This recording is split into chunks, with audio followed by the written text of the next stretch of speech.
Hello guys, welcome to a new video from the channel. This time we check how to fix Wi-Fi option or chogging in Windows 11.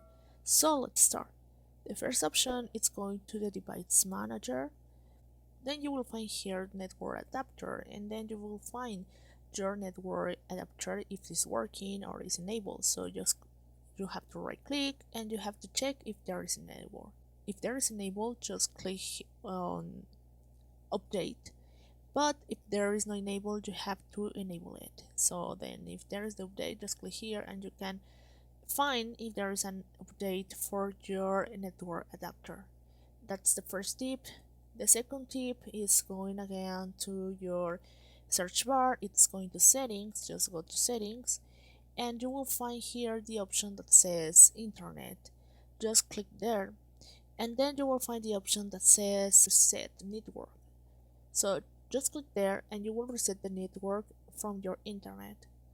That will help you to fix all the problems that internet have. So remember to have the password in case that this is the Wi-Fi for connecting once again. So guys, I hope one of these tips helps you to fix the problem. If you need more help, please write on the comments, and don't forget to subscribe to our channel.